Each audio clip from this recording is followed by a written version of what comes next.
Assalamu alaikum. Nous allons répondre voilà, à notre commentaire. Comment reconnaître voilà, quelqu'un qui vous ment, même si vous, voilà, s'il n'est pas en face de vous.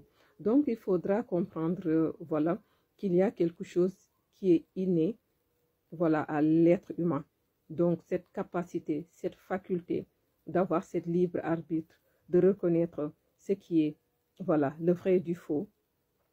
Donc, si c'est naturel, si ce n'est pas déguisé, et aussi de reconnaître le bien du mal. Donc, notre cerveau traite de façon automatique les informations, voilà, et les enregistre de façon inconsciente. Donc, si la personne a eu à vivre cette situation similaire, il y aura ces pensées qui vont se ressurgir, lui dire, voilà, fais attention. Est-ce que cette situation-là ne ressemble pas ou n'est pas identique à celle déjà vécue? Donc là, c'est l'expérience de la personne qui vient s'y ajouter. Et qu'il y aura, voilà, une vigilance par rapport à cet avertissement. Cette vigilance va pousser la personne, voilà, à se poser des questions. Les questions, donc, vont aller dans le sens, est-ce qu'il y a une manque de fiabilité dans ce qu'elle a entendu de son interlocuteur?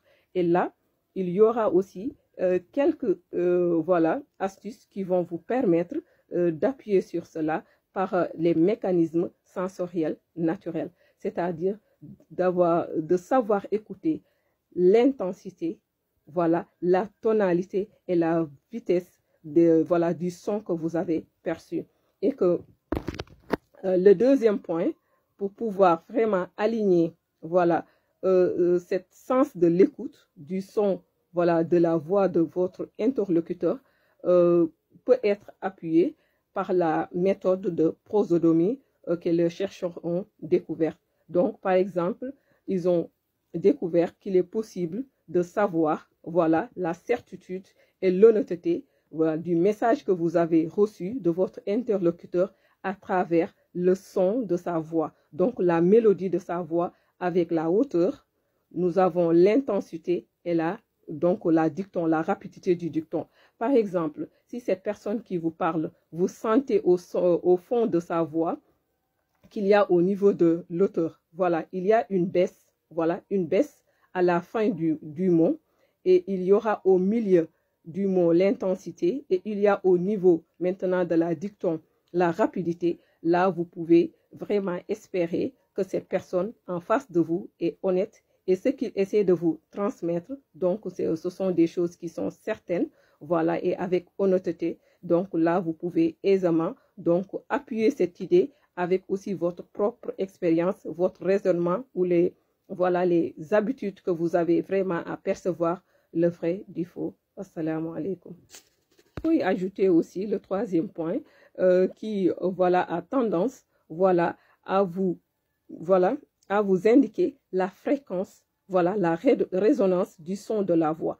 Par exemple, il y a des personnes, quand elles vous parlent et vous sentez qu'il y a une cassure, voilà, au niveau de leur voix, qu'il y a une hésitation, donc automatiquement, ça attire voilà, votre réflexion, votre attention sur l'attitude de cette personne-là, cette voix cassante que vous entendez. Vous allez vous dire, ok, est-ce que cette personne-là, ce qu'elle est en train de me dire, c'est vrai ou pas? Parce que je ne sens pas qu'il y a quelque chose qui est fluide là-dessus. Donc, comme cette citation qui dit, voilà, ce qui se conçoit bien sort aisément.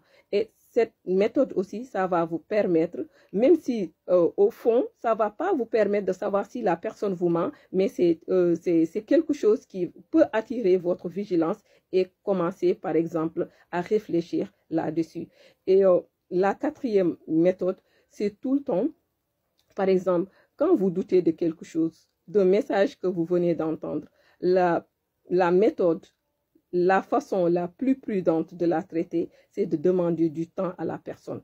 Parce qu'il y a beaucoup de choses, où il y a beaucoup de décisions que nous prenons à la hâtise. Et parfois, les manipulateurs, ils savent que quand ils veulent obtenir quelque chose de vous, c'est la rapidité de la réponse. Si vous dites oui, donc vous êtes coincé. Donc, mais il faut toujours avoir cette tendance de leur donner du temps. Donc, ça va te permettre d'avoir un recul sur la situation, de réfléchir mûrement, et ça va leur permettre, eux aussi, de ne plus savoir où ils avaient terminé avec vous. Et ça va leur casser leurs intentions de venir vous manipuler ou de vous mentir. Assalamu alaikum.